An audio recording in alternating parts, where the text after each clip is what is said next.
أعوذ بالله من الشيطان الرجيم. بسم الله الرحمن الرحيم. السلام عليكم ورحمة الله وبركاته.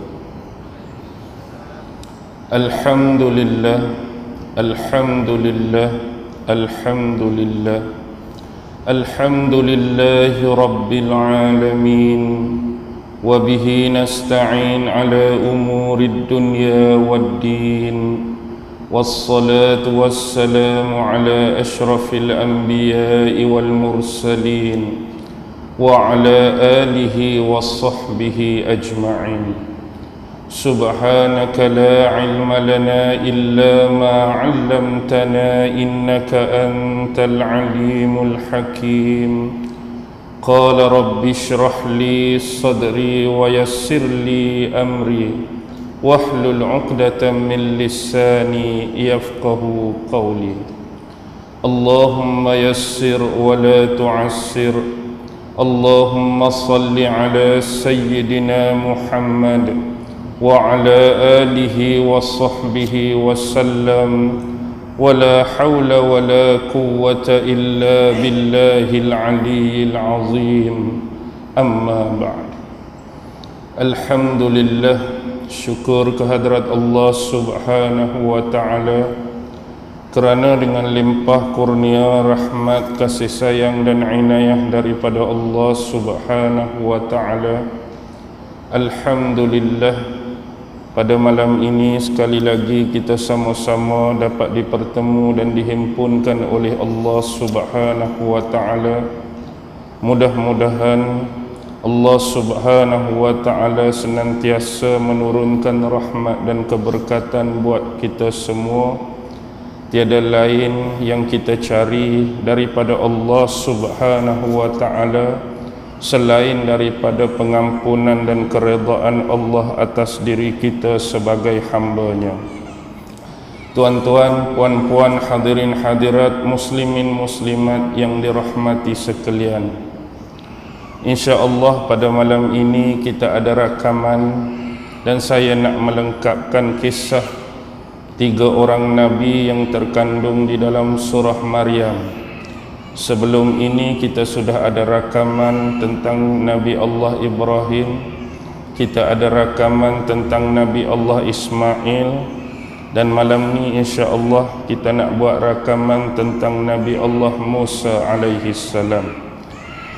Hadirin hadirat, muslimin muslimat yang dirahmati sekalian, sebagaimana yang difirmankan oleh Allah Subhanahu wa ta'ala di dalam surah Maryam merujuk ayat 51 hingga 53, yang mana Allah Subhanahu wa ta'ala berfirman, a'udzu billahi minasyaitonir rajim, wazkur fil kitabi Musa innahu kana mukhlasan wa kana rasulan nabiyya wa nadainahu min janibi turil aymani wa qarrabnahu najiyya wa wahabna lahu min rahmatina akhahu Haruna nabiyya.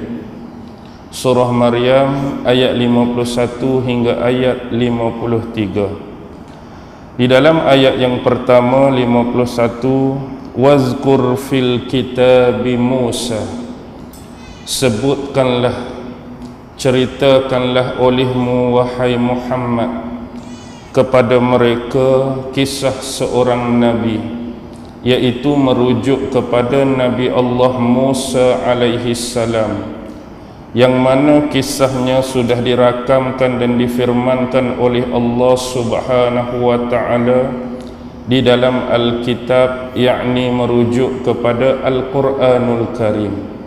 Ini adalah perintah dan penegasan daripada Allah kepada junjungan besar Nabi Muhammad sallallahu alaihi wasallam agar menceritakan kepada kaumnya kisah seorang nabi, yang mana nabi ini merujuk kepada Nabi Allah Musa alaihi salam.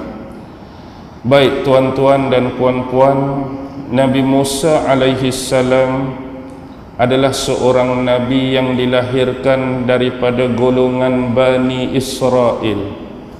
Kenapa Nabi Musa termasuk di dalam Nabi Bani Israel?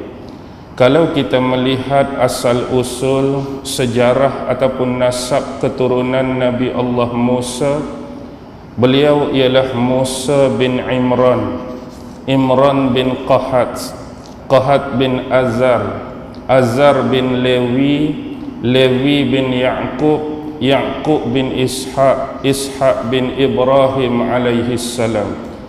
Ini bermaksud Nabi Musa datang daripada keturunan Lewi, salah satu daripada 12 keturunan Bani Israel, merujuk kepada anak-anak Nabi Allah Ya'qub alaihi salam dan cucu kepada Nabi Allah Ishaq dan cicit kepada Nabi Allah Ibrahim alaihi salam. Diperkirakan umur Nabi Allah Musa mencapai 120 tahun, iaitu rentang masa antara tahun 1527 hingga 1407 sebelum Masihi.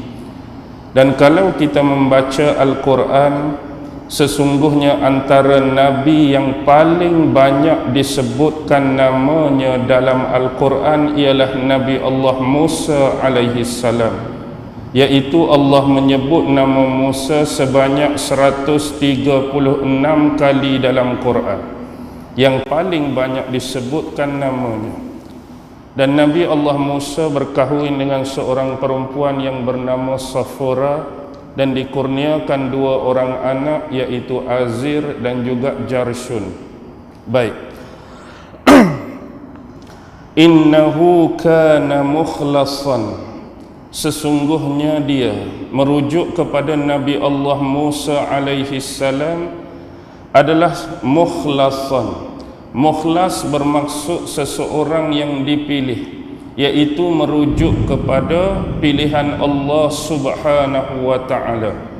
Ada sebahagian ulama yang membaca dengan lam baris bawah, walaupun bila kita lihat kepada Al-Quran, innahu kana mukhlasan, lam tu baris atas, tapi ada sebahagian ulama baca lam baris bawah, innahu kana mukhlisan.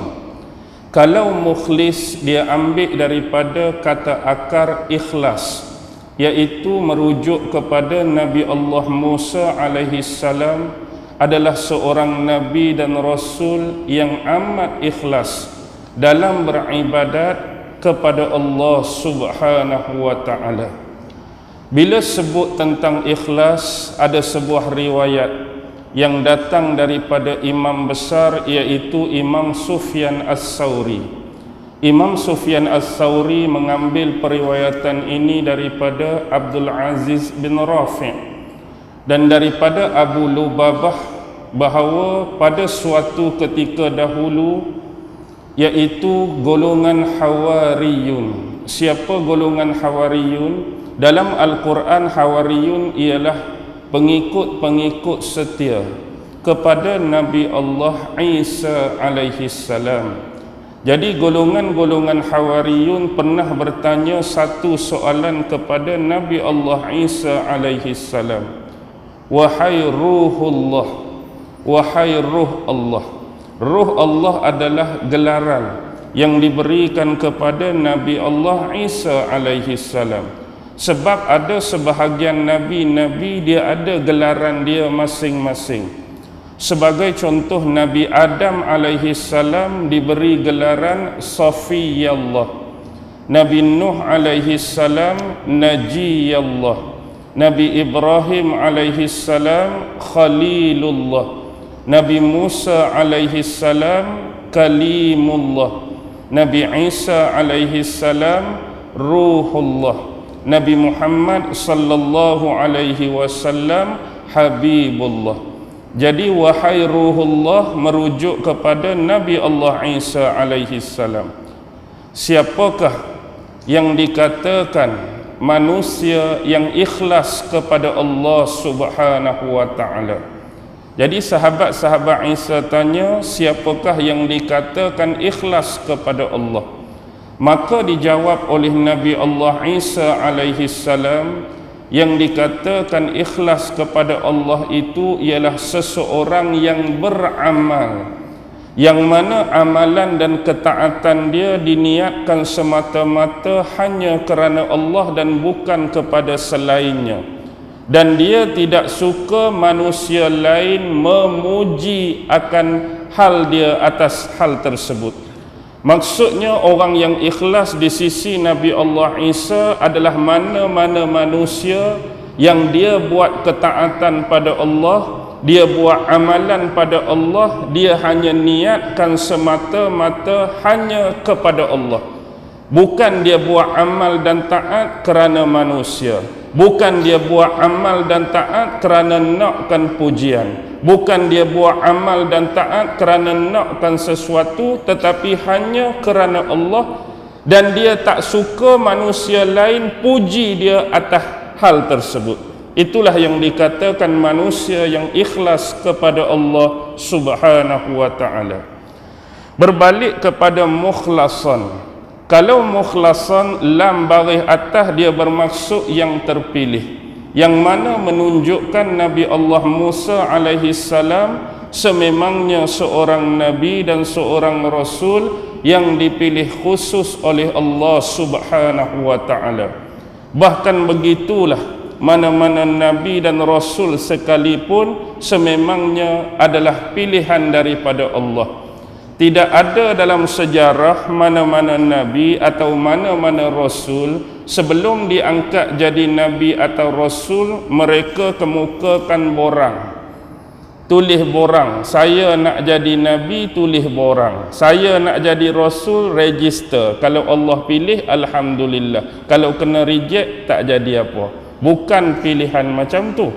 Bukan kita ni menawarkan ketaatan dan amalan kita semata-mata kita nak jadi nabi atau rasul, tetapi nabi atau rasul adalah sememangnya pilihan daripada Allah Subhanahu wa ta'ala. Dan ini lebih mengukuhkan dan menguatkan apa yang difirmankan oleh Allah Subhanahu wa ta'ala di dalam surah Al-A'raf ayat 144, yang mana Allah Subhanahu wa ta'ala berfirman, qala ya Musa inni istafaituka 'alan nasi birisalati wa bikalami fakhudh ma ataituka wa kum minasyakirin. Al-A'raf 144. Qala, Allah Subhanahu wa ta'ala berfirman, ya Musa, wahai Musa, inni istafaituka 'alan nas, sesungguhnya aku telah memilih kamu daripada sekalian manusia yang ada dan hidup sezaman dengan kamu. Apa yang Allah pilih? Dua benda. Pertama ialah birisalati, iaitu untuk menjadi nabi dan rasul, iaitu untuk membawa risalah kenabian dan kerasulan, dan diturunkan atas hal risalah tersebut kepada Nabi Musa, iaitu kitab Taurat, sebagai panduan kepada Nabi Allah Musa dan kaumnya Bani Israel. Yang kedua, wabikalami, iaitu antara kehebatan yang Allah bagi pada Nabi Allah Musa, dia salah seorang nabi dan rasul yang diajak berbicara. Kalau orang Penang sebut bersembang secara terus, bersembang secara langsung dengan Allah Subhanahu wa ta'ala. Dan ini berlaku di satu tempat yang disebut gunung ataupun bukit Tur Saina. Kita boleh tengok ulasan yang disebutkan oleh Allah dalam surah Taha. Jadi Allah bagi kelebihan pada Nabi Musa. Pertama, dia jadi nabi dan rasul bagi Bani Israel dengan diturunkan Taurat pada dia. Dan yang kedua, dia diajak berbicara secara terus dan langsung dengan Allah Subhanahu wa ta'ala. Fakhuz ma ataituka, maka wahai Musa, berpegang teguhlah kamu dengan apa yang telah kami beri dan anugerahkan kepada kamu. yaitu perbicaraan dan munajat secara terus kepada Allah. Wa kun minasyakirin, dan jadilah kamu di antara hamba-hamba kami yang banyak bersyukur, yaitu sentiasa mensyukuri akan nikmat-nikmat dan anugerah-anugerah yang telah kami kurniakan kepada kamu. Dan ada ulasan di dalam tafsir, janganlah sesekali kamu meminta sesuatu yang menjadi berat bagi kamu untuk menanggung hal tersebut. Allah dah bagi kepada kamu banyak anugerah, banyak nikmat, jadi jangan kamu minta satu hal yang mana permintaan tersebut akan memberatkan kamu. Baik, seterusnya, wa kana rasulan nabiyya, dan Nabi Allah Musa adalah seorang rasul dan seorang nabi. Ada sesetengah ayat di dalam Al-Quran, sesetengah nabi Allah tempelkan kedua-dua gelaran tersebut, wa kana rasulan nabiyya. Dan ada sesetengah nama dia tak sebut rasul tapi dia sebut nabi sahaja. Dan Nabi Musa termasuk daripada nabi-nabi besar. Nabi-nabi besar antaranya ialah yang banyak kisahnya dirakamkan oleh Allah dalam Quran. Dan satu lagi Nabi Musa termasuk 5 nabi ataupun rasul ulul azmi. Di samping Nabi Allah Nuh, Nabi Allah Ibrahim, Nabi Allah Musa, Isa dan Muhammad sallallahu alaihi wasallam. Baik, ayat keseterusnya merujuk kepada ayat yang ke-52. وَنَادَيْنَاهُ مِنْ جَانِبِ الطُّورِ الْأَيْمَنِ وَقَرَّبْنَاهُ نَجِيًّا. وَنَادَيْنَاهُ, dan kami memanggilnya, ataupun bahasa moden, kami menyerunya. Siapa yang seru? Allah Subhanahu wa ta'ala. Min janibit turil aiman, dan diseru Nabi Allah Musa tadi ialah dari sebelah kanan bukit ataupun gunung Tursina. Wa qarrabnahu, dan kami telah dekatkannya kepada kami, najiyah, ketika dia sedang bermunajat kepada kami. Baik. Sebenarnya ayat ini merujuk kepada kisah yang kita sebutkan di dalam surah Taha tadi, yaitu ketika mana Allah Subhanahu wa ta'ala telah memanggil Nabi Allah Musa untuk berbicara secara terus dan langsung dengannya. Sebagai contoh, kita ambil satu sisipan peristiwa. Dahulu Nabi Allah Musa pernah tersilap, yakni dia tertumbuk, bukan tumbuk tapi tertumbuk. Seorang lelaki dari bangsa Kipti, yang mana menyebabkan sekali tertumbuk tadi, lelaki tadi terus rebah dan meninggal dunia. Bila meninggal dunia, maka Nabi Allah Musa rasa bersalah. Dia pun tahu bahawa perbuatan dia tadi mengundang kepada penangkapan dia, dan mungkin dia boleh dijatuhkan hukuman mengikut undang-undang yang sedia ada di dalam kawalan Fir'aun di bumi Mesir. Jadi atas nasihat seorang lelaki tua, maka Nabi Musa mengambil pendekatan melarikan diri, buat sementara waktu, dan akhirnya Nabi Musa alaihi salam sampai ke sebuah negeri yang disebut sebagai negeri Madian. Duduk di Madian, secara ringkas dia bertemu dengan seorang wanita yang dia tolong, kemudian diperkenalkan kepada bapa perempuan tersebut, dan ini adalah disebut dalam riwayat dua. Pertama, ada ulama-ulama yang menyebut bahawa bapa kepada perempuan itu adalah Nabi Allah Syu'aib alaihi salam, dan satu riwayat lagi, walaupun nama dia Syu'aib, dia bukan merujuk kepada Nabi Allah Syu'aib alaihi salam, cuma nama saja sama. Apapun daripada persetujuan deal yang telah disepakati, maka Nabi Allah Musa berkahwin dengan wanita tersebut yang bernama Safura, dan mahar perkahwinan dia ialah Nabi Musa diminta untuk mengembala ternakan bapa mertuanya selama 8 tahun, dan kalau digenapkan 10 tahun itu lebih baik. Maka duduklah Nabi Musa selama hampir 10 tahun di negeri Madian. Akhirnya sampailah waktu Nabi Allah Musa nak pulang semula ke negerinya, iaitu negeri Mesir. Lalu dia bawa ahli keluarganya, isteri dan anaknya kembali semula ke negeri Mesir. Dan dalam perjalanan balik inilah Nabi Allah Musa bersama dengan ahli keluarganya singgah berehat sementara di salah satu kaki bukit ataupun gunung Tursina ini. Jadi pada waktu tu waktu malam pula gelap, kabus pula tebal, cuaca pula dingin. Dan seperti biasa Nabi Allah Musa mengeluarkan batu pemantik dia. Batu pemantik dahulu orang selalu bawa 2 biji batu, 2 ketui batu. Untuk apa? Nak ketuk-ketuk-ketuk tu untuk jadi punca api. Jadi dah musim dingin pula, dicuba beberapa kali oleh Nabi Allah Musa untuk menghasilkan api. Tujuan dia nak memanaskan badan-badan mereka, tapi tak berhasil. Dan ketika itu Nabi Allah Musa terpandang satu obor api, macam bentuk api yang menyala. Inilah disebut di sebelah kanannya.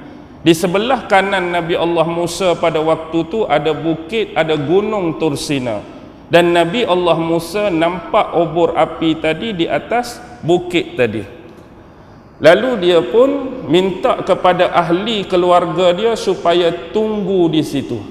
Yang ini Allah cerita dalam ayat ke-9, dalam ayat yang ke-10 surah Taha. Wa hal ataka hadisu Musa, dan tidak sampaikah kepada kamu kisah ataupun berita tentang Nabi Allah Musa alaihi salam. Tu ayat yang ke-9. Ayat yang ke-10 Allah berfirman, iz ra'a naran, ketika mana dia melihat api. Faqala li ahlihi imkusu, lalu dia berkata kepada ahli keluarganya, imkusu, tinggallah kalian sementara di sini. Maksudnya bila Nabi Allah Musa nampak api, dia nak pi cari punca api tadi. Jadi dia bukan ajak semua ahli keluarga dia pakat pi cari, tapi dia minta ahli keluarga dia tunggu sementara dia kat sini. Dia akan pi sorang-sorang tepat punca api tadi. Inni anastu nara, sesungguhnya aku melihat seperti obor api. La'alli atikum minha biqabasin aw ajidu 'alan nari huda. Lepas ni kalau aku pi, kalau ada api, aku akan ambil dan bawa pulang sebahagiannya kepada kamu. Jadi tujuan dia, kalau betul-betul kat sana tu ada api sebagaimana yang aku nampak, aku akan ambil sedikit daripada api tu, aku akan bawa balik. Bila bawa balik, kita akan peringat api, kita akan buat unggun api, dan benda tu boleh memanaskan dan menghangatkan tubuh kita. Bahkan dalam surah Qasas Allah sebut dalam ayat 29, au jazwatin minan nar. Jazwah ni memang macam obor sungguhlah. Jazwatin minan nar, seperti obor api. La'allakum tastalun, mudah-mudahan dengan api tadi dapat menghangat dan memanaskan tubuh badan kita. Dan satu lagi, apa yang Nabi Allah Musa sebut, au ajidu 'alan nari huda. Aku, kalau ada api tersebut, aku akan dapatkan petunjuk daripada punca api itu. Maksudnya ialah, memang pada waktu itu Nabi Allah Musa dan ahli keluarga dia sesat jalan. Ni dalil, ni bukti, memang masa tu Nabi Allah Musa sesat jalan. Memang dia nak balik ke Mesir, tapi dia tersesat. Di mana bukti dia? Pada ayat tadi, au ajidu 'alan nari huda. aku akan mendapatkan petunjuk daripada punca api itu. Maksudnya secara biasa kalau kita nampak punca api itu mesti ada orang yang bawa. Api macam obor, mesti ada orang bawa. Bila ada orang bawa, kalau aku pi situ, ada betul orang, aku akan tanya orang tu, kami ni sesat, jalan nak balik ke Mesir, kok mana? Faham tak? Jadi itu sebenarnya yang dikatakan sesat, nak dapat petunjuk daripada orang hak bawa api tu. Jadi bila pi, naik atas sana, Nabi Musa ikut api tadi. Tapi api tadi makin bergerak ke depan. Dia ikut lagi, api tu gerak lagi. Dia ikut lagi, api tu gerak lagi. Tapi bila Nabi Musa patah balik, api tu ikut dia pula. Nabi Musa patah balik, api tu ikut dia. Dia ikut balik, api tu lari balik. Kalau benda ni berlaku pada kita atas bukit tengah hutan. Kita tengok api, ikut api. Api tu lari. Kita ikut, dia lari. Kita lari, dia ikut. Kita lari, dia ikut. Kita ikut, dia lari. Agak-agak lari sungguh lah. Kalau jadi lagu tu tak duduk situ dah tak tanya dah sesat kok mana, ikut dia lah. Nak sesat, lari sungguh-sungguh lah. Tapi apa berlaku? Ayat 11. Falamma ataha nudiya ya Musa. Ketika mana Nabi Musa sampai di lembah tersebut. Maksud di sebelah kanan ialah di sebelah barat. Di sebelah barat tu ada satu lembah. Di lembah tu ada satu pokok. Di atas pucuk pokok itulah api tu menyala-nyala. Falamma ataha, bila mana Nabi Musa sampai di situ, nudiya ya Musa. Kami menyerunya, wahai Musa. Siapa yang menyerunya? Ayat seterusnya, inni ana rabbuka. Sesungguhnya akulah Tuhanmu. Itu adalah Allah Subhanahu wa ta'ala. Fakhla' na'lak.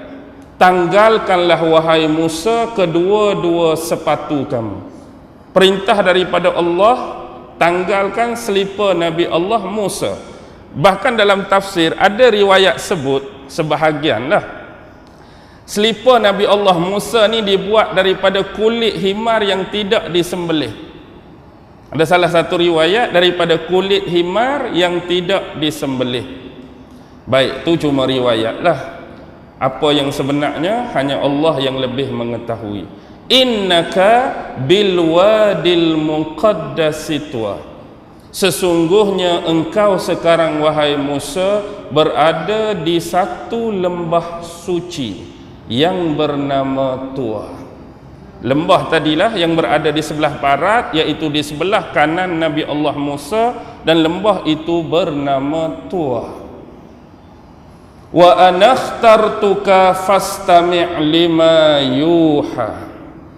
Dan kami, Allah Subhanahu wa ta'ala, telah memilih kamu wahai Musa untuk kami angkat kamu menjadi rasul kami. Fastami' lima yuha. Maka dengarkanlah olehmu apa yang akan kami wahyukan kepada kamu. Innani anallah la ilaha illa ana. Sesungguhnya akulah Allah Subhanahu wa ta'ala dan tidak ada Tuhan kecuali aku. Fa'budni. Maka mengabdilah kamu kepadaku, sembahlah kamu kepadaku, wa aqimis salata li zikri, dan dirikanlah olehmu akan salat untuk mengingati aku. Ini adalah wahyu yang Allah berikan kepada Nabi Musa. Yang pertama ialah konsep tauhid. Innani anallah la ilaha illa ana. Sesungguhnya aku adalah Allah dan tidak ada Tuhan kecuali aku. Iaitu diminta kepada Nabi Musa untuk mengabdikan diri hanya semata-mata kepada Allah yang satu, kepada Allah yang esa. Tidak ada Tuhan lain selain daripada dia. Dan ini menyamai apa yang disyahadahkan oleh kita, asyhadu an la ilaha illallah. Fa'budni, maka sembahlah aku. abdikanlah diri kamu kepada aku, wa aqimis salah. Ini menunjukkan bahawa solat ataupun semayang sememangnya sudah sinonim dan ada dengan ibadat Nabi-Nabi dan Rasul sebelum ini. Kalau kita dengar cerita bahawa ibadat ataupun imalan solat baru berlaku pada zaman Nabi Muhammad, itu satu kesalahan yang fatal, kesalahan yang cukup besar. Kalau kita nak kata zaman Nabi Muhammad baru suruh semayang, Nabi-Nabi dan Rasul sebelum ni tak semayang, salah besar. Bukti dia di mana? Di sini, wa aqimis salah. Allah dah minta Nabi Allah Musa mendirikan salat li zikri, untuk mengingati aku. Allah sebut tentang tauhid, Allah sebut tentang syariat, tentang ibadat, tentang amalan, iaitu merujuk kepada salat. Dan Allah menambahkan lagi satu bentuk keimanan kepada Nabi Musa dalam ayat yang keseterusnya. Innas sa'ata atiyatun akadu ukhfiha.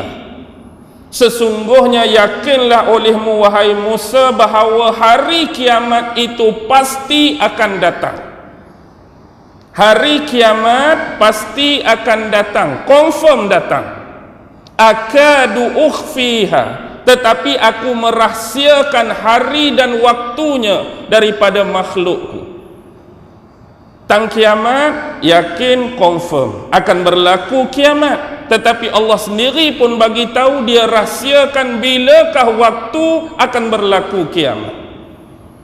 Dan ini menyamai dengan apa yang telah disabdakan dan disampaikan oleh Nabi Muhammad kepada umatnya. Nabi Muhammad juga menyebutkan tentang hari kiamat, tetapi baginda sendiri pun tidak mengetahui bilakah akan berlaku kiamat. Rujuk hadis Jibril tu, hadis iman, Islam, ihsan.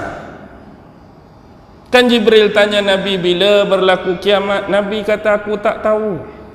Orang yang bertanya lebih mengetahui daripada orang yang ditanya. Lalu Jibril tanya tanda-tanda kiamat, baru Nabi jawab,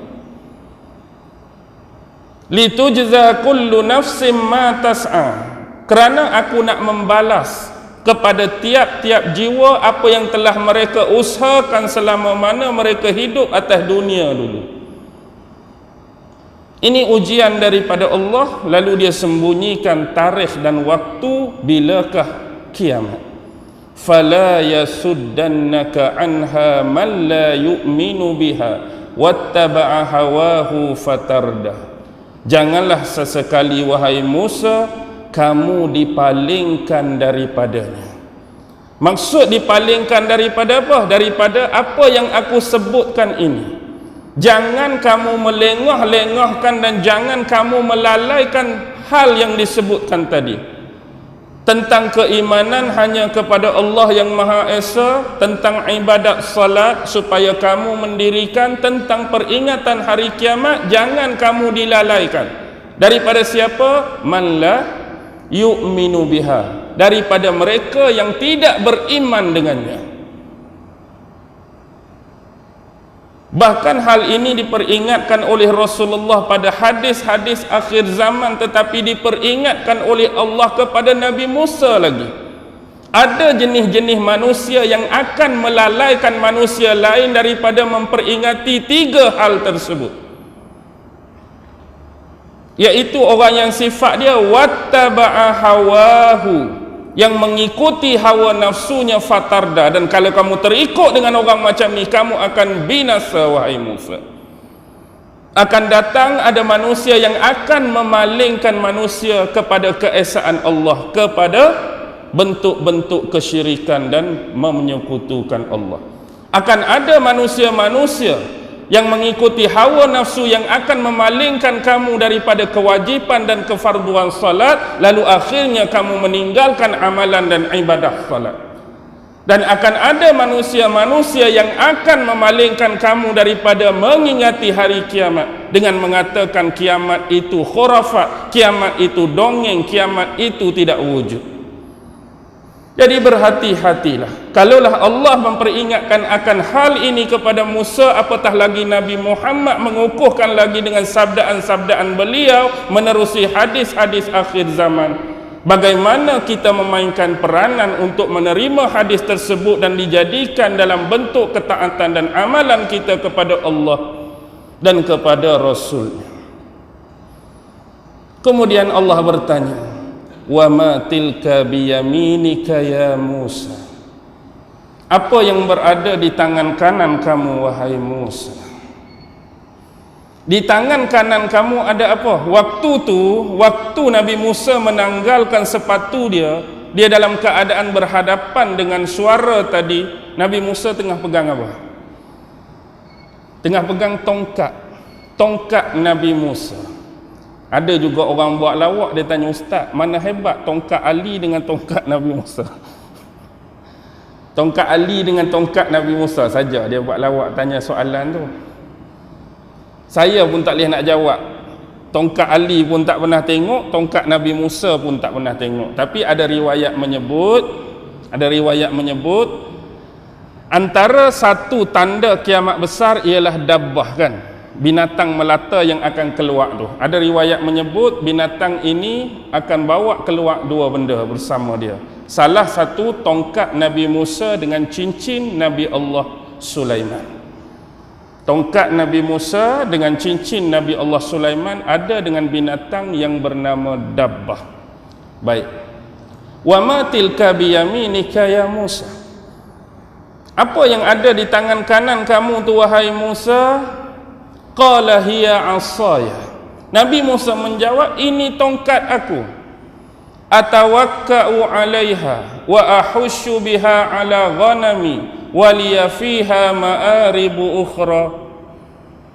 Tongkat aku ni, apa dia Nabi Musa kata? Atawakka'u 'alaiha, aku bertelekkan padanya. Maksud bertelekkan, aku berjalan ni, aku guna tongkat ni untuk menampung. Kita panggil untuk stabilize kan perjalanan aku, stabilize kan tubuh aku. Satu. Wa ahushu biha 'ala ghanami. Hushi dalam bahasa Arab ni, ambil tongkat tu, kita pi tempat mana-mana pokok hak ada daun, kita bukan bedai tongkat tu nak bagi patah dahan tak. Kita hushi ni maknanya kita gentap, kita sentak pada dahan tu, biar daun tu saja gugur, biar daun saja luruh. Tujuan dia untuk apa? Sebab dia kan gembala ternakan. Jadi tongkat tu dia pukul-pukul dahan-dahan pokok, luruhnya daun, jatuhnya daun, binatang tadi akan makan daun-daun tadi. Waliya fiha ma'aribu ukhra, dan dia ada banyak lagi manfaat dia untuk aku. 3 benda kan Nabi Musa sebut, dan perbahasan dalam psikologi Islam cukup panjang tentang hal ini. Walaupun Allah cuma tanya satu soalan yang simple, apa yang berada di sebelah kanan, tangan kanan kamu? Patut jawapan dia, tongkat aku, cukuplah, tu je soalan dia pun. Tapi dia cerita lebih lagi.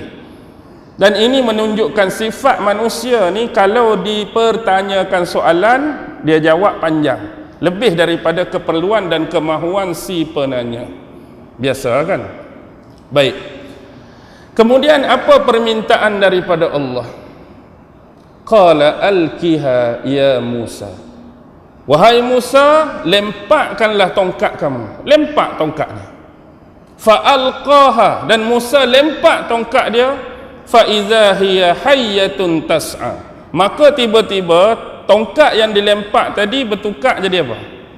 Bertukar jadi ular, yang mana ular tu dia punya melata tu dan bergerak dengan begitu cepat.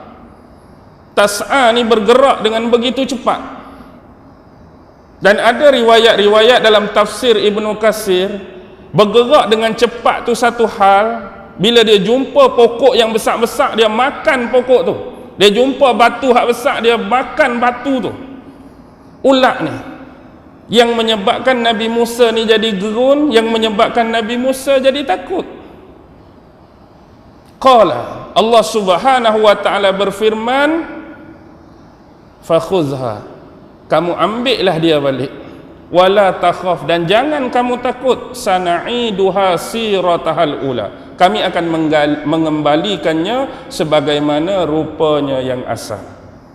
Yakni waktu kalimah fakhuzha ambil dia tu, Nabi Musa kena pegang di antara dua rahang ular tu. Kena pegang di antara dua rahang ular. Bila pegang tu, ular tu bertukar balik jadi tongkat. Kalaulah kita duduk keadaan tu, kalau suruh dia kata bila nak bertukar balik kena pegang kat rahang ular, tempat pula hak jenis kena patuk, hak tempat nak patuk tu, hai gerun aku kan. Tak boleh ke pegang ekor ke jadi tongkat balik, pegang tengah ke, ni nak kena pegang kat rahang tu pula, hak nak ngak tu tak. Tapi itulah yang berlaku. Baik. Dan kalau kita lihat kepada situasi ini adalah gambaran yang mana ketika Allah memanggil Nabi Musa, dan itulah antara pesanan-pesanan yang diberikan oleh Allah dan mukjizat yang Allah kurniakan pada Nabi Allah Musa. Kenapa mukjizat demikian? Kalau kita mempelajari sejarah mukjizat para nabi dan para rasul, tuan-tuan, kebiasaannya Allah memberikan bentuk-bentuk mukjizat pada para nabi dan rasul sesuai dengan keadaan dan situasi bagi seseorang nabi dan rasul untuk kaum dia. Contoh, kenapa mukjizat tersebut terbaik dan selayaknya diterima oleh Nabi Allah Musa? Kerana pada zaman Nabi Allah Musa di bawah pemerintahan Fir'aun yang begitu subur pada waktu itu ialah apa dia? Ilmu sihir, ilmu nujum. Maksudnya tukang-tukang sihir ramai, ahli-ahli peramal ramai, ahli-ahli nujum ramai. Jadi nak lawan bentuk sihir-sihir yang berkembang pesat pada pemerintahan Fir'aun tadi, dua bentuk mukjizat yang Allah bagi pada Nabi Musa sememangnya berbaloi.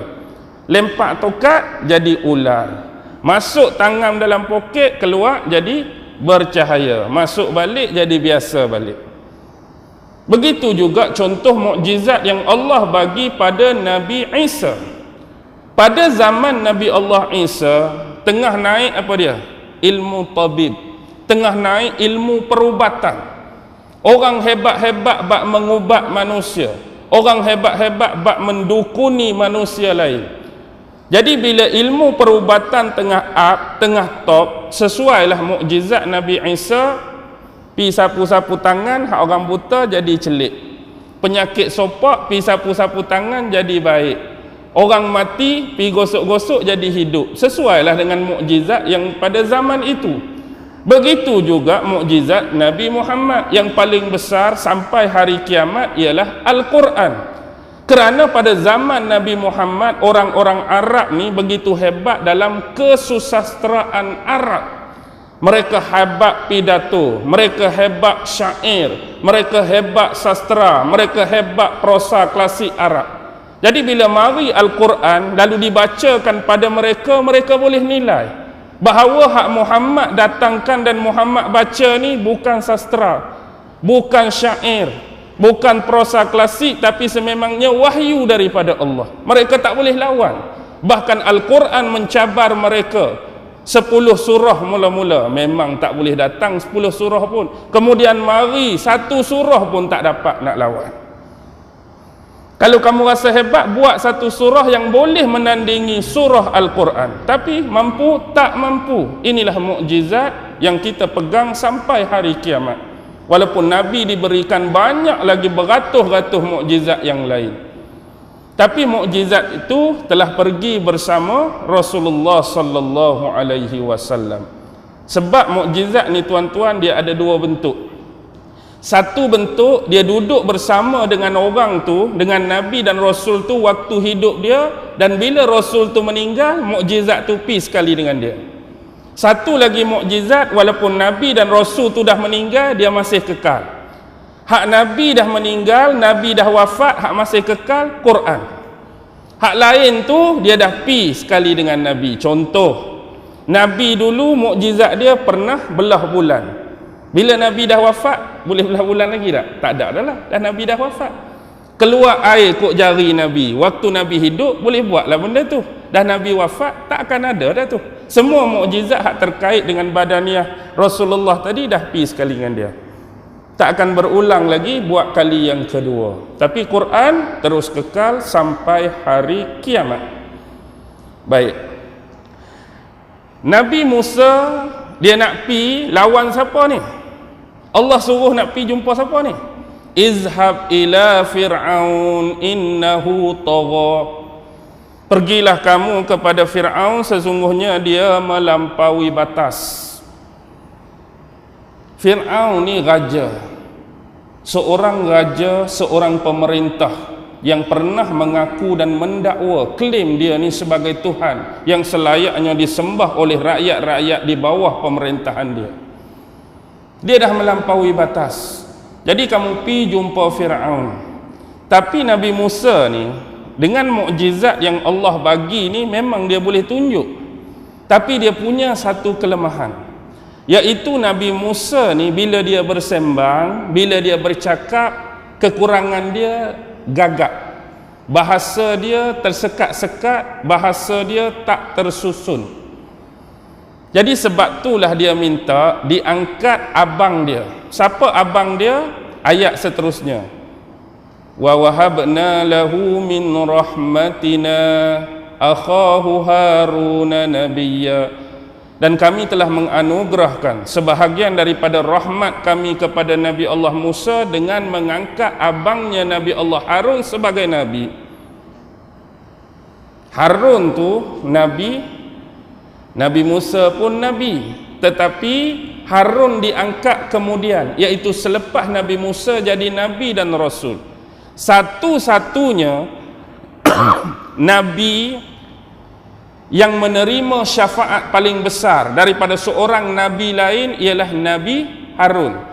Dari Adam sampai Muhammad semuanya dipilih oleh Allah, walaupun memang hakikatnya Allah pilih, tetapi pengangkatan Harun sebagai Nabi, kalau bahasa mudah kita, direkomend oleh Nabi Allah Musa. Nabi Allah Musa minta dengan Allah supaya Harun abang dia diangkat jadi Nabi. Allah sebut dalam surah Al-Qasas ayat 34, wa akhi Harun, inilah saudaraku Harun, huwa afsahu minni lisanan, dia mempunyai lidah yang lebih fasih, lebih tersusun bahasanya daripada aku. Fa arsilhu ma'iya rid'an yusaddiquni inni akhafu an yukazzibun. Fa arsilhu, kamu utuskanlah dia ma'iya, bersama dengan aku, rid'an, sebagai pembantu aku, yusaddiquni, dia akan menolong untuk membenarkan kata-kata aku di hadapan Fir'aun. Inni akhafu an yukazzibun, sesungguhnya aku khawatir dan bimbang aku ni akan didustakan oleh mereka. Nabi Musa mengakui kelemahan dia di sisi Allah, sebab dia nak bawa satu misi yang cukup besar, iaitu jumpa ni bukan calang-calang orang, ni Fir'aun. Selain nak tunjuk mukjizat tadi, dia kena menyembang dengan Fir'aun. Dia kena bersembang tentang keesaan Allah, penyembahan kepada Allah yang Maha Satu. Tapi dia bimbang bila nak sebut benda tu depan Fir'aun, sebab gagap dia, bahasa tak cantik, bahasa tak tersusun, orang akan peleceh dia, orang akan meremeh-remehkan dia. Ingat tuan-tuan, daripada kisah ini kita dapat satu pelajaran yang amat berguna. Kadang-kadang kita berasa kita ni di pihak yang benar. Satu, kita di pihak yang benar, dan kita nak bawa ni satu benda yang benar, dan kita nak sebut ke orang juga satu benda yang benar. Kita benar, nak bawa benda benar, nak sebut benda benar. Tapi mungkin kerana kelemahan pada kita nak sebut tadi, Assalamualaikum pun 3 minit dah. Patut Alhamdulillah 3 minit pula. Kita takut benda hak benar tadi, Allah, tak ada orang lain ke? Assalamualaikum 3 minit, tukar oleh. Takut benda tu betul lah kita nak bawa benar, tapi orang peleceh kita sebab kelemahan tadi. Nak berdebat pun carilah hak tak gagap, hak elok-elok sikit. Nak berlawan cakap, nak berpencak lisan pun carilah hak bahasa yang bagus sikit. Kita takut orang peremeh kita, orang pelemah kita.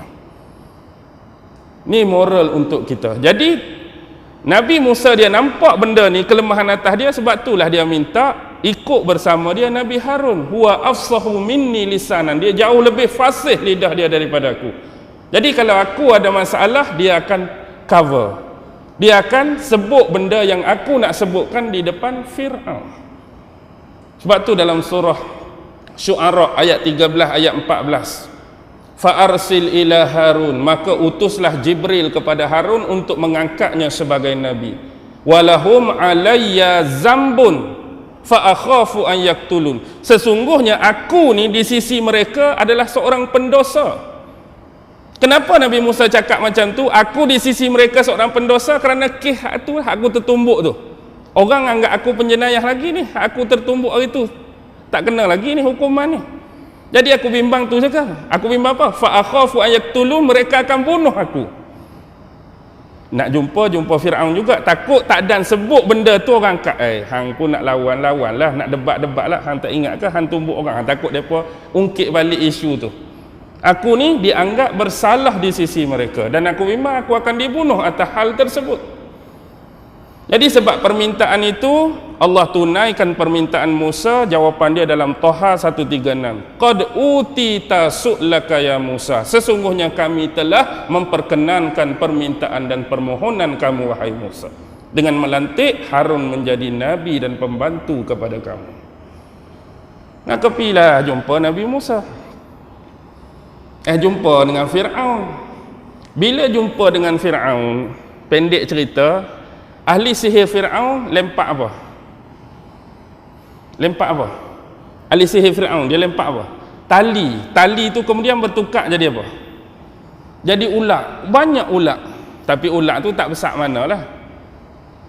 Sampailah masa Nabi Allah Musa ni mendapat perintah daripada Allah, jangan kamu takut, jangan kamu bimbang, lempak juga tongkat kamu. Nabi Musa pun lempak tongkat dia. Bila lempak tongkat dia jadi apa? Tongkat dia pun jadi ulat juga. Ulat sama yang pernah terjadi di atas bukit Tursina tu. Jadi ulat ni, besar ulat ni. Hak besar betulnya hanya Allah lah yang maha mengetahui. Tapi kalau kita baca tafsiran-tafsiran ulama, gambaran dia macam ni. Kalau istana Fir'aun tu tinggi ni, kalaulah istana Fir'aun tinggi ni, bila ulat tu bangun separuh ketinggian istana Fir'aun, ni masjid ni tinggi ni, kalau separuh duduk di mana? Kalau masjid ni tinggi ni, separuh tu duduk atas tu lah kalau separuh. Kalau istana Fir'aun besar ni, separuh tu. Kalau tinggi lagi, maksudnya separuh daripada ketinggian istana Fir'aun. Sampai Fir'aun pun nak lari daripada singgasana dia, takut ulat yang besar tadi. Dan di sinilah terbukti Fir'aun tu bukan Tuhan. Kalau Tuhan, dia takut dah ulat tadi. Dah dia mengaku Tuhan kan. Patut kalau mengaku Tuhan, ulat tu mari dekat pun, muka lagu mana? Oh, relax, aku Tuhan kan, takut apa ulat ni? Kalau dia Tuhan betul, dah dia sendiri pun nak lari, Tuhan kat mana? Faham tak maksud saya ni? Ayat tu ayat sindir sebenarnya. Orang yang mengaku Tuhan, patut ulat tu tinggi ni ke, lebih lagi pun buat muka relax lah, dah dia Tuhan. Ataupun ulat tu mari, aku Tuhan, relax je. Ni ulat tu jauh lagi tu, dia pun nak lari dah. Maksudnya dia takut. Terbukti dia bukan Tuhan awal-awal dulu lagi. Bila dia bermimpi, ahli nujum dia mentafsirkan mimpi dia bahawa akan lahir seorang bayi daripada Bani Israel. Bila bayi ni besar, dia akan memusnahkan kerajaan Tuanku. Kalau dia Tuhan, dia dengar berita ni, relax ke tak relax? Alah, budak kecil lahir pun dia tak boleh sebab aku Tuhan. Tapi dengar tu, dia pun jadi takut. Cari semua orang mengandung, kalau lahir anak ni lelaki, buat apa? Bunuh. Dahan Tuhan takut apa ni? Tapi di situ membuktikan memang dia bukan Tuhan pun. Dia pun takut. Dia pun risau dengan ramalan tersebut, dan ramalan terbukti di depan dia hari ini. Cuma satu benda tuan-tuan, yang kita dapat pengajaran yang besar. Saya cuma minta tuan-tuan bayangkan saja, kalaulah tongkat Nabi Musa yang dilempak jadi ular tadi tidak dirancang awal oleh Allah di Bukit Tursina, dengan bahasa moden hari ini, tidak ditrain, tidak dilatih dan tidak dipraktikalkan dahulu, maksudnya tak ada ulat tu waktu atas Bukit Tursina, ni baru perintah Allah, agak-agak apa perasaan Nabi Musa? Nabi Musa berani lempak dengan penuh yakin sebab dia dah dia dah buat training dah jadi ulat tu. Bayangkan hak tu tak ada. Ni baru first nak lempak, Allah suruh. Lempaklah. Agak-agak kita nak lempak tokat hak tak tahu nak jadi apa ni dah. Hak ni baru mula-mula ni. Tak tahu lagi ni. Bayangkan tak ada hak kes pertama tadi. Agak-agak apa perasaan kita waktu tu? Lempaklah kamu. Nak jadi apa pula ni, lempak orang lain jadi ulat ni. Lempak-lempak duk lagu tu juga. Malu kau orang tak? Tapi sebab dah ditrain, dah dipraktikalkan benda hak lempak tu jadi ulat. Maka lempak yang kedua ni penuh keyakinan. Jadi ulat sungguh. Itulah kita dalam menghadapi perkara yang besar perlu ada latihan. Perlu training yang cukup, perlu persediaan yang cukup. Lebih-lebih lagi nak lawan ni bukan orang biasa ni, nak lawan Fir'aun. Hak tak lawan Fir'aun pun kita nak berlawan training. Mana ada pasukan bola sepak Liga Malaysia, kita tak payah training lah. Kira kali pertama main, hak ni masuk padang terus. Petang-petang tak ada training. Harapan untuk menang tu ada tak? Bola ni kita tak boleh nak kata menang kalah. Tapi memang pasukan kami ni juara sebab tak training. Bohong rasa tak? Kami tak pernah training pun. Lepas main dengan pasukan ni, kami tunggu minggu depan lawan pasukan tu. Tak ada petang-petang keluar sepak bola, tak ada. Tak training.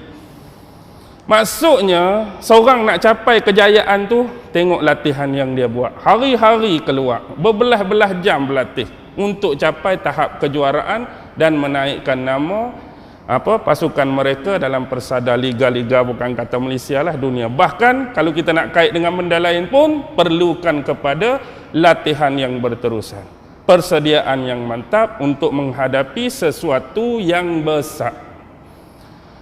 Akhirnya Fir'aun mengakui kekalahan. Kekalahan dia lebih berbisa, tersentap hati dia bila ada sebahagian daripada ahli sihir dia mengaku beriman kepada siapa?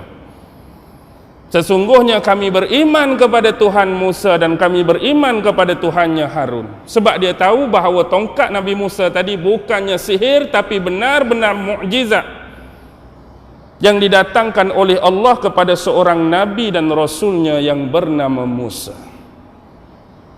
Tetapi apa kata Fir'aun? Bagaimana kamu boleh beriman kepada Tuhannya Musa dan Tuhannya Harun sebelum meminta keizinan daripadaku? Nak beriman pun kena minta izin dia. Hebat tak orang ni? Maksudnya orang lain nak beriman tu kena minta izin dia. Kalau dia tak izin, tak boleh beriman. Kalau dia izin, baru boleh beriman. Agak-agak kalau minta izin dia bagi ke tak? Kalau kena minta izin, wahai tuanku Fir'aun, kami ni nak minta izin lah beriman, tuanku bagi ke tak? Agak-agak kalau tanya lagu tu, dia bagi ke tak? Tak bagi pun. Tapi apa hukuman? Hukuman yang begitu besar, dihukum bunuh. Hukum bunuh pula tak boleh defend diri, tak boleh mempersoalkan, why kami dibunuh? Salah ke kalau kami beriman dengan Tuhan Musa? Salah ke kami beriman dengan Tuhan Harun? Kami percaya, kami beriman, itulah Tuhan yang sebenar. Ada soal jawab tak? Tak ada soal jawab. Boleh tak dia nak defend diri dia? Tak boleh. Maka dia disabitkan kesalahan di sisi Fir'aun. Inilah disebut tahanan tanpa bicara. ISA kali pertama atas muka bumi. Walaupun nama masa tu tak ada lah nama ISA lagi tak? Ni kira tak boleh nak buat apa ni, tahan-tahan, hukum terus. Boleh faham ke tak ni? Nampak senyap tu, tak faham ke faham? Faham boleh berhenti ya. Pukul 9 lah. 3 ayat je pun. Okey. Saya nak sebut sikit je lagi. Sebab pada kalimah ayat yang kedua tadi, wa qarrabnahu najiyya, dan kami telah dekatkannya kepada kami sewaktu dia bermunajat kepada kami. Ada 4 pendapat. Yang pertama pendapat daripada Imam Ibnu Jarir At-Tabari, yang mana ada periwayatan yang panjang. Periwayatan ini sampai kepada tokoh tabi'in terbesar Sa'id bin Jubair dari Ibnu Abbas, yang memaksudkan wa qarrabnahu najiyya, ya, bila Nabi Musa mendekati suara tadi, maka dia telah mendengar guratan qalam. Gurat ni bahasa klasik, tapi bahasa moden kita panggil coretan. Suara, kalau kita ambil pensel ke ambil pen, tulis kat kertas, bunyi tulisan tu. Bunyi macam guratan qalam, bunyi qalam sedang menulis. Ditambah pula dengan pengukuhan pandangan daripada Mujahid, Abu Aliyah dan imam-imam yang lain, yang didengar oleh Musa itu adalah coretan kolam yang sedang menulis kitab Taurat. Itu pandangan yang pertama. Pandangan yang kedua pada makna wa qarrabnahu najiyya, ni daripada Abdurrahman As-Sadi. Abdurrahman As-Sadi ni pandangan dia ni gharib lah kita kata, sebab saya sendiri pun tak pernah dengar. Dia kata maksud di situ ialah Nabi Allah Musa ni dia bukan bersembang di atas bukit Tursina tu, tapi dia diangkat oleh Allah naik ke langit dan Allah bersembang dengan dia tu di langit. Saya sebut ni sebab ada riwayat menyebutkan demikian dalam kitab Ibnu Katsir, tapi riwayat ni jaranglah kita dengar. Hak kita tahu Nabi Musa sembang di mana? Sembang di atas bukit Tursina. Ni duduk di bukit Tursina tu, Allah hak naik kat langit, sembang atas langit. Tu pandangan kedua. Pandangan ketiga daripada Abdul Razak, dikutip daripada Ma'ammar daripada Qatadah. Dia sebut Nabi Musa alaihissalam diselamatkan berkat kejujuran dia. Dan yang keempat, Imam Ibnu Abi Hatim, paling panjang riwayat ni sampai kepada Syahru ibnu Hausyab, sampai kepada Amru ibnu Ma'di Karibah, yang mana Allah Subhanahu wa ta'ala berfirman kepada Nabi Musa pada malam tersebut dalam riwayat ni, wahai Musa, dengar betul-betul, sesungguhnya aku telah ciptakan buat kamu hati yang bersyukur, satu, lisan yang sentiasa berzikir mengingati aku, dua, dan isteri yang sentiasa mendorongmu ke arah kebaikan. Wahai Musa, aku ciptakan buat kamu hati yang bersyukur, lisan, lidah yang sentiasa berzikir mengingati aku, dan isteri yang sentiasa mendorongmu ke arah kebaikan. Dan aku tidak pernah menyimpan kebaikan itu kecuali untuk kamu, dan barang siapa yang aku sembunyikan, yang aku tak bagi tiga benda tadi, nescaya sebenarnya tidak ada satu kebaikan pun untuk orang tu. Tiga benda ni kalau aku sembunyikan, maksudnya kalau Allah tak bagi tiga benda ni pada seseorang, maksudnya seorang tu tak ada kebaikan pun atas diri dia. Contoh, semua orang ada hati, tapi kalau Allah kurniakan hati ni sentiasa bersyukur pada dia, satu kebaikan dah dia dapat. Tapi ada setengah orang hati ada sama macam orang lain, tapi dia tak pernah bersyukur pun dengan apa yang Allah bagi pada dia. Ada orang sama-sama ada lidah, tapi kalau hari ni lidah kita guna untuk berzikir, ingat pada Allah, kita dah dapat kebaikan yang kedua. Tapi kalau kita juga ada lidah tak guna untuk berzikir pada Allah, tapi kita guna untuk berzikir apa? Berzikir aib orang. Oh, dia tu teruk sungguh lah. Oh, dia tu memang tak boleh pakai. Kita bukan zikir ingat Allah, zikir aib orang, zikir kesalahan orang. Allah tutup kebaikan tu atas kita. Yang ketiga, isteri. Semua orang ada isteri, tapi dia akan dapat kebaikan yang ketiga kalau isteri dia tu sentiasa dia dorong ke arah kebaikan. Tapi ada juga suami-suami dia yang didorong oleh isteri ke arah mana? Bukan kebaikan, ke arah sebaliknya. Suami tak semayang pun, kok dia lah, dia tak mau semayang, dia tak mau gerak ke, dia tak mau marah ke, dia tak mau nasihat ke. Suami tikam nombok pun, elok juga kalau kena 10,000, aku pun tumpang gembira juga, boleh tambah koleksi gelam emas aku pula tak? Contoh lah ni, tak ada kena-mengena. Kalau ada betul-betul kejadian ni pun, saya tak setuju pada siapa-siapa, nak sebut secara umum. Jadi siapa yang dapat isteri yang sering dorong dia pada kebaikan, alhamdulillah. Ataupun kita mempunyai isteri yang sebaliknya. Jadi apa yang kita dapat malam ini, walaupun kita cuma baca 3 ayat, tetapi mudah-mudahan Allah melorongkan dan membuka hati kita untuk menerima pelajaran-pelajaran daripada bacaan-bacaan yang kita tadabburkan tadi.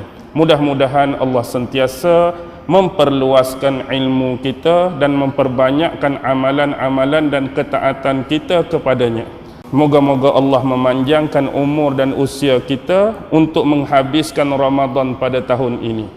Bukan perhabis atas dosa dan maksiat pada Allah, tapi mengisinya dengan amalan-amalan dan ketaatan kepada Allah, yang pahalanya Allah lipatkan berkali-kali ganda daripada bulan-bulan biasa. Jadi janganlah kita membuang masa dengan benda-benda yang sia-sia dan tidak berfaedah, sementara Allah telah membuka ruang yang begitu besar untuk kita mendapatkan sebanyak-banyak ganjaran di bulan Ramadan ini. Moga-moga kita semua dapat kebaikan daripada apa yang kita tazkirahkan pada malam ini. Apa yang baik datang daripada Allah, apa yang lemah dan kurang datang daripada diri saya sendiri. Wabillahi taufiq wal hidayah. Wassalamu alaikum warahmatullahi taala wabarakatuh. A'udzu billahi minasy syaithanir rajim. Bismillahirrahmanirrahim. Allahumma innaka ta'lam anna hadhihi al-quluba qad ijtama'at 'ala mahabbatik waltaqat 'ala ta'atik wa tawahhadat 'ala da'watik wa ta'ahadat 'ala nusrati syari'atik. Fawassikillahumma rabitataha wa adim wuddaha wahdiha subulaha واملأها بنورك الذي لا يخبو واشرح صدورها بفيض الإيمان بك وجميل التوكل عليك وأحيها بمعرفتك وأمتها على الشهادة في سبيلك إنك نعم المولى ونعم النصير. وصلى الله على سيدنا محمد وعلى آله وصحبه وسلم. سبحان ربك رب العزة عما يصفون وسلام على المرسلين والحمد لله رب العالمين. الله أكبر.